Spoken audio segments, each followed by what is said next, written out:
Good morning, everybody, and welcome back to my channel. Today I want to show you what I found at the flea market yesterday. So for the past month, Mark and I have been going to Jonesboro, Tennessee to the flea market, and I need to get these bowls up. I was feeding the stray cat that lives out here. But anyway, so yeah, him and I have been going to the flea market once a month, or once a week, in Jonesboro.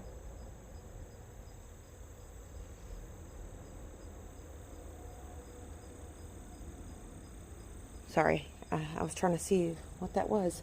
But in Jonesboro, sorry you guys, I'm getting so distracted, and I want to show you what I bought. So I found this sundial, and I'm not sure which way to orient the dial to give me the right time. I think, well, I'm not sure. I'm gonna have to do research. If you guys know anything about sundials, let me know. And then I found somebody was selling these little boxes. They're just like really shittily made, but really charming and rustic and cute boxes, made with sempervivums, or hens and chicks, in them. And I've got a few more around the yard that I can put in here, and I think it's really cute, really charming. And then I bought this box and this here pulley thing. Now, if you research reclaimed garden art or repurposed upcycling garden art, you see a lot of pictures of people using these as plant hangers. So this one was $15. Well, this and this box right here together, this is an old Remington Ammunition Box. I thought it was for, because usually the boxes that you find are like old fruit boxes or potato boxes or something like that, and I thought this is what that was. I didn't really sit there and examine it. I just seen that it was small and it was cute, and it had these little finger grooves, which makes it really handy to hold. And so that and that together was $35. A little expensive, but it was worth it. And see, about 2 weeks ago, I bought this box. You know, this one isn't as easy to carry around. And see, this one is a prunes. This is a prune box, 20 pounds of prunes. It doesn't have finger grooves though, so it's kind of harder to carry around and maneuver. But let's go to the front, because on the front porch, I'll show you this thing that I got. And the weather, you guys, the weather is changing faster than I can keep up. So I found this gate, and excuse my wall, it is very dirty. Didn't realize how dirty it was until I moved the plants. I'm gonna have to clean that, but I usually get someone out here to pressure wash it once a year. But anyway, I found this gate. Somebody made them with old tobacco sticks. So yeah, I thought that was really cool. It was $10, and it's really solid. Obviously it's not, I mean, you can use it as a real gate, but I have no post to hook it onto. So for now, I'm going to use it as mainly more of like a decorative piece. And then another thing I found were these pumpkins. You guys, check these freaking pumpkins out. So we got a striped one. This like lighter blue. You cannot see the colors really good because of the sunlight, but it's just like a pale, yeah, I don't know, you might be able to see it better there. This is a big white one. It's flat, and unfortunately the stem has just like rotted off, but that's okay. So I can stack this guy on here. So look at that. And then this white one. So all of these, they're like in the blue, green family, white. So all together, they look really nice. And I finally got my dream plant. I have put off buying this plant because it's so expensive. It is a blue chiffon rose of Sharon. As you can see, I got it on clearance. It blooms 8 to 12 feet tall and 4 to 6 feet wide. Bloom time in the summer. So yeah, it's a beautiful, it's one of my favorite. It's actually one of the only type of rose of Sharon that I actually like. I do like the hardy hibiscus type, but not for my yard. It's more like I like it in other people's yard, because the rose of Sharon do get really big. They are very popular around this area, and most people have the purple type, the pink type, or like my neighbor has the hardy hibiscus type. And I just don't like those colors. I am attracted to the really soft blues, pinks, yellows, cream colors, like soft blooms. I'm not really a fan of like harsh reds and yellows. Although you wouldn't know it from my garden because I don't really color plan my garden. I think it looks best when it has a big like hodgepodge of like everything together. Obviously it would look a little bit better, a little bit more cohesive if I did an actual plan, which that's my plan going forward now that I have kind of honed in on my garden style, I guess you could say. I am more apt to plan it, but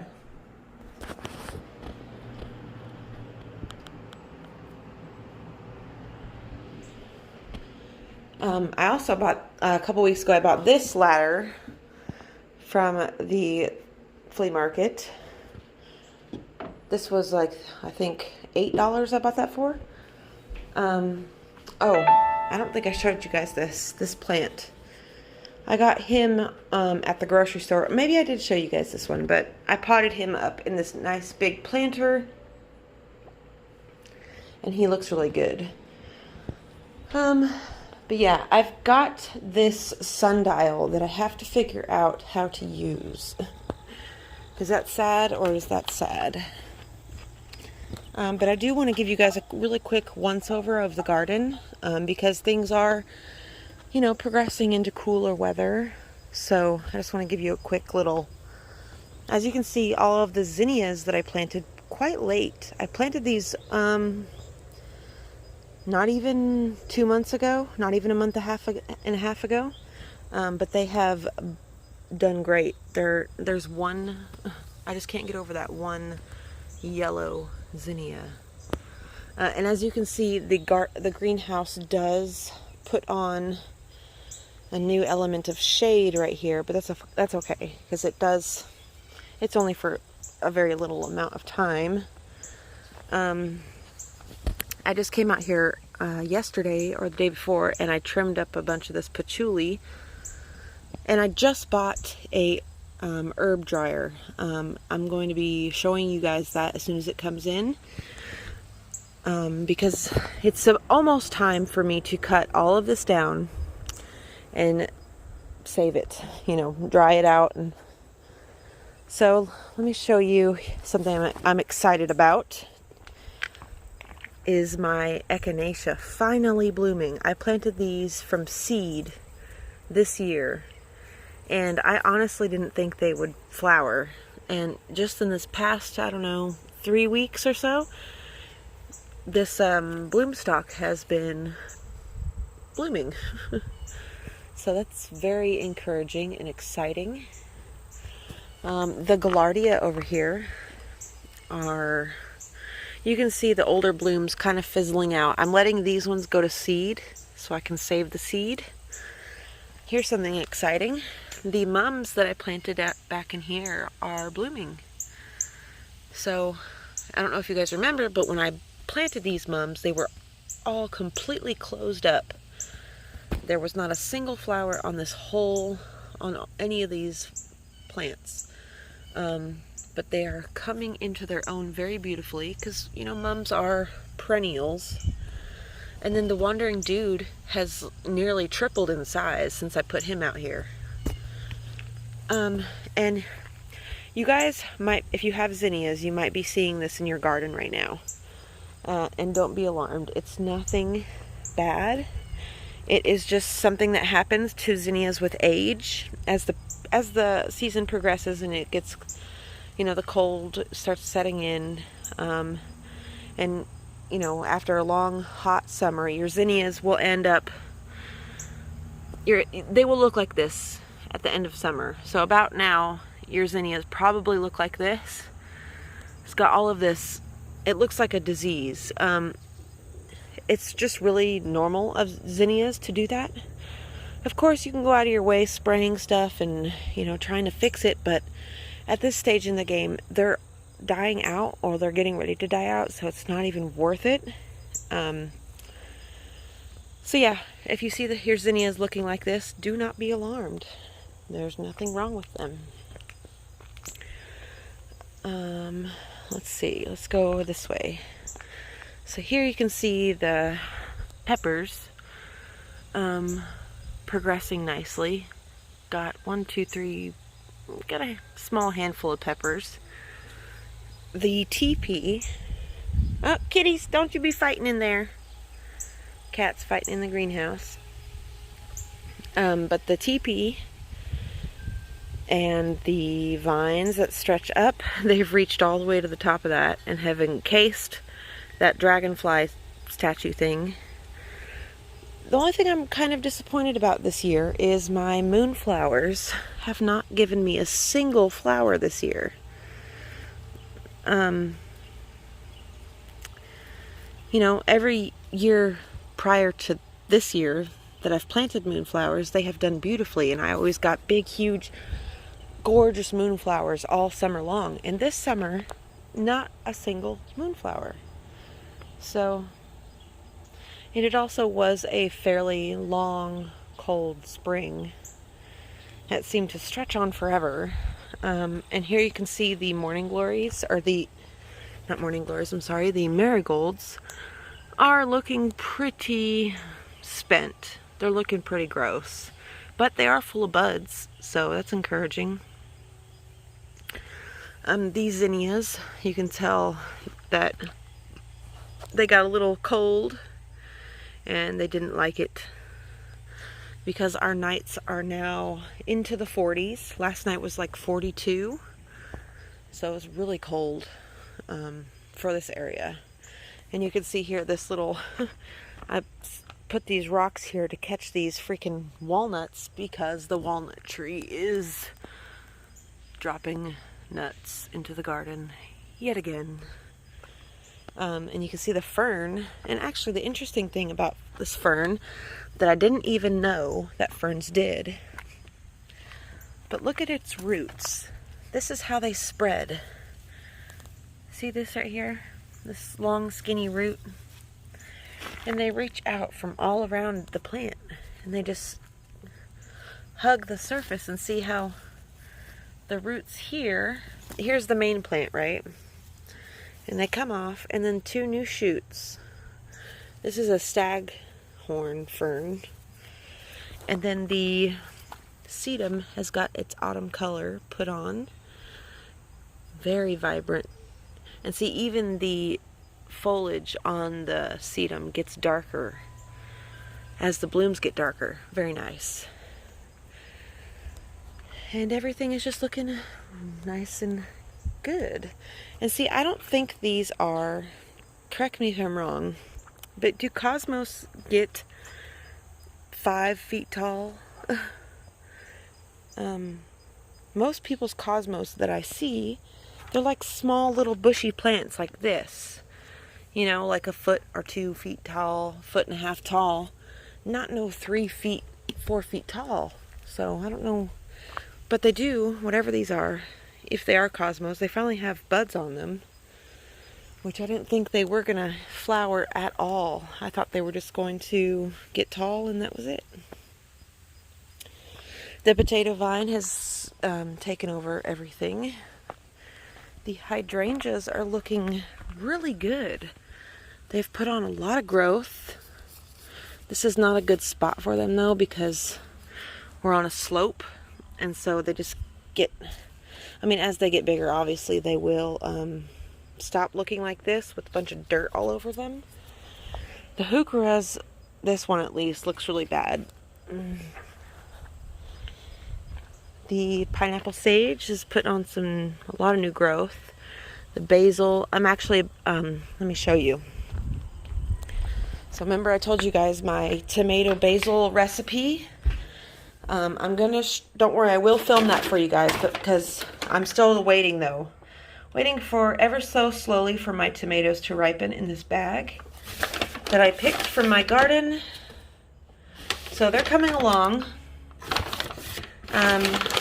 And soon I'll be able to do that recipe. But let's go look at the little herb garden and then we'll go to the front. Actually, wait, let me show you.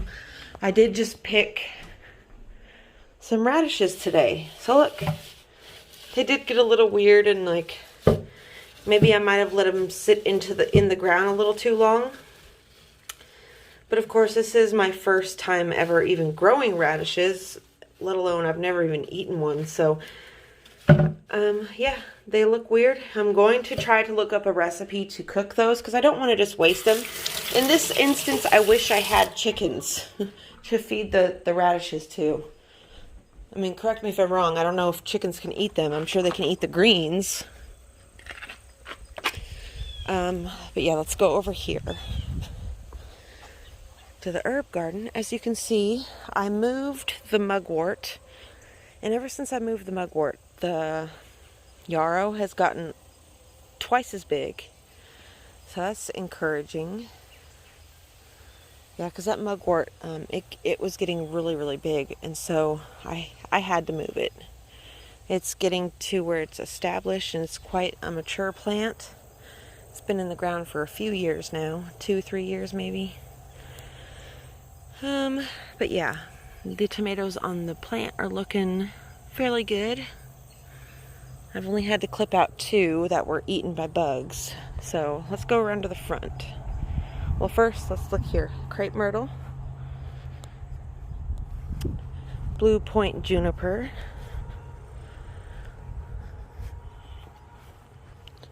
Hollyhocks. Azaleas. This azalea bush. Actually, I just did a cutting from that azalea bush. So yeah, you can see here all the radishes. All the other ones, quite large. Actually, that one needs to be picked too. Look at that guy. So let's see. That one needs to be picked.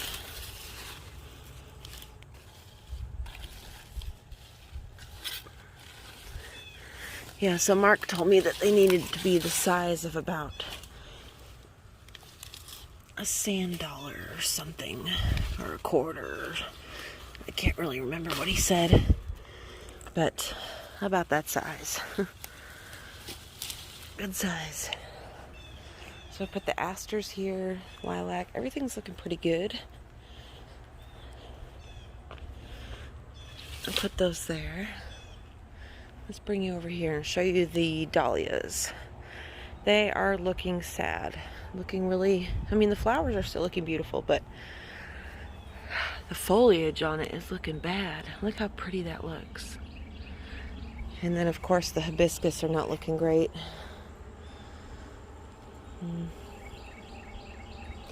I don't think they like the cold. And then the pumpkins, I mean, why do I keep calling these pumpkins? The watermelons. Goodness gracious. You can see the watermelons are getting huge. Y'all, I don't know how to tell if a watermelon is good. Every single watermelon I've picked so far has been junk. That's a huge watermelon.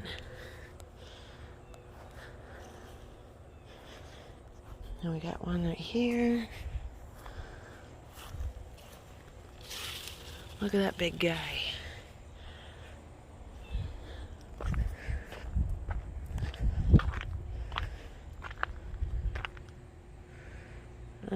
And then last thing we'll show you is the barberries. So as you can see, they're looking quite good. They've all put on new growth. So the new growth is, you can see, very, very vibrant compared to the other bits of the plant. So the top, obviously the new growth, is a lot more vibrant. That one's actually put on the most growth. Jelly bean. So yeah. Oh, and let me show you the garden arch. I might have to retire this arch to the backyard next year because it is looking pretty beat up. Because these morning glories are heavy as hell. But my small rose bushes have taken quite nicely. As you can see, the red on the rose bush is the new growth. They've all taken very well. So the blooms got a lot of buds all over them. That one has tripled in size. I'm going to move this next year. All the holly is all put on new growth, so it's all looking really well. So I hope you guys enjoyed this project and garden update, and I will see you in the next one. Bye.